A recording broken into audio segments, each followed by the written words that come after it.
sommes de nouveau reconnaissants devant Dieu d'avoir tous gardé bonne santé, vivants.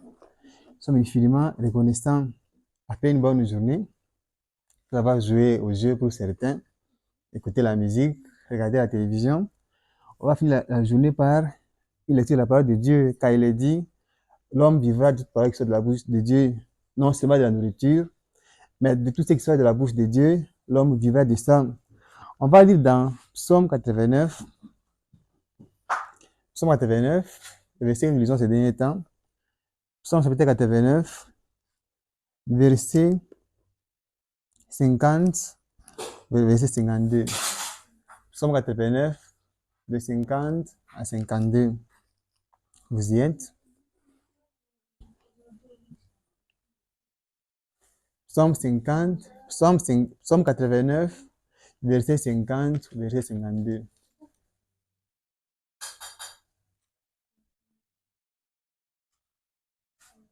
Vous y êtes? Ok, il est dit, où sont, Seigneur, tes bontés premières, que tu juras à David dans ta fidélité? Souviens-toi, Seigneur, de l'opprobre de tes serviteurs. Souviens-toi que je porte en mon sein tous les peuples nombreux.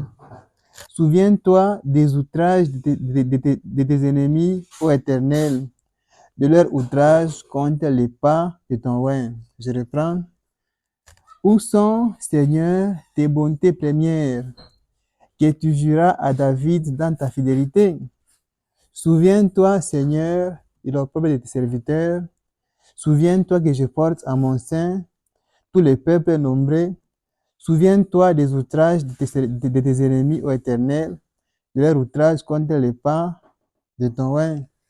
C'est David et ce psaume où il demande à Dieu de se souvenir de l'opprobre que porte ses rois à cause de sa parole, de la honte que porte son roi, ses serviteurs, à cause de la parole. Et nous avons donné quelques exemples dans la Bible. Noé avait eu à subir l'opprobre. Quand Dieu lui avait dit qu'il allait y avoir de la pluie, et il devait construire une arche, pendant au moins 120 ans, il a eu à subir de l'opprobre. Les gens ne croyaient pas du tout en ça, mais lui, il croyait en ça et il a persévéré parce que Dieu avait dit. Malgré les moqueries, il avait persévéré dans la parole. Nous avons aussi parlé d'Abraham. Quand Dieu lui a promis cet enfant, il allait avoir un enfant, Abraham, lui, croyait en ça. Il n'avait point douté par incrédulité que Dieu allait accomplir sa parole. Mais les gens qui le visitaient, les gens qui l'entouraient, il avait aussi à subir de l'opprobre. Les gens qui ne croyaient pas faisaient lui demander, Dieu t'a dit que tu allais avoir, il allait faire de toi père d'un grand nombre de gens. Où est alors ton enfant? Il avait à subir l'opprobre. Aujourd'hui, nous allons parler de Zacharie, le père de Jean-Baptiste. Dieu avait envoyé un ange pour lui dire qu'il allait avoir un enfant. Lui qui était âgé de beaucoup d'années et sa femme qui était plus dans l'âge de pouvoir avoir des enfants.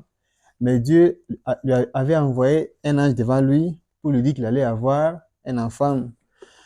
Et il n'allait plus parler jusqu'au moment où l'enfant allait venir au monde. Et quand Zacharie est sorti devant, quand Zacharie est sorti, quand Zacharie est sorti du temple, lui qui était un homme âgé, il a dit se tenir devant les gens pour donner cette annonce, pour donner l'annonce qui va recevoir de la part de Dieu, qu'il allait avoir un enfant qui allait préparer la seconde venue, qui allait préparer la venue du Seigneur, la première venue du Seigneur.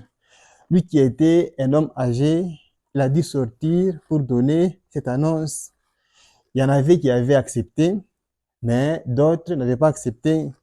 Considérer qu'un homme âgé avec une femme âgée pouvait avoir un enfant, d'autres n'avaient pas accepté. Et il a eu à faire un choix. S'il avait considéré l'opinion publique, ce que les gens disaient, il n'allait pas s'attendre à ce que Dieu avait dit. Il a dû considérer ce que Dieu avait dit. ce que Dieu lui avait promis, au lieu de prendre ce que les gens considéraient à son sujet. Et parfois aussi, nous aussi, c'est la même chose. Il se peut que ce que tout le monde considère n'est pas ce que Dieu s'attend de nous. Dieu, c'est ce qui compte, ce n'est pas ce que tout le monde fait devant Dieu, mais ce que chacun de nous fait devant Dieu. Ce qui compte, c'est ce que chacun de nous fait devant Dieu. Chez les nations, Dieu traite avec les gens individuellement. Le salut est individuel. Ce qui compte, c'est que chacun de nous fait devant Dieu. Et Zacharie n'a pas estimé, n'a pas considéré ce que les gens pensaient de lui. Zacharie n'a pas estimé l'opinion publique. Lui s'est tenu à ce que Dieu lui avait promis, qu'il allait avoir un enfant de sa femme Élisabeth, que cet enfant allait être hautement estimé devant Dieu, et qu'il allait préparer la première venue de Christ. Nous aussi, c'est pareil. Si nous devons considérer ce que le monde considère, ce que le monde met en premier, on pourrait être exposé à ne plus vivre la parole de Dieu. C'est un choix à faire.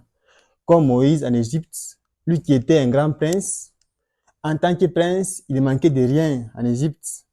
Dans la regard d'aujourd'hui, il avait des maisons, des véhicules, il ne manquait de rien. Mais il a regardé au milieu des enfants d'Israël, il a vu qu'ils avaient quelque chose qu'il n'avait pas.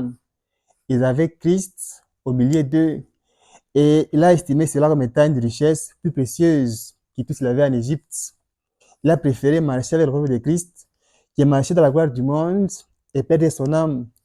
Nous aussi, c'est un choix à faire. Marcher avec Dieu dans son opprobre ou marcher dans la gloire du monde et être perdu. Mais le bon choix qui est là, c'est marcher avec Dieu dans son opprobre.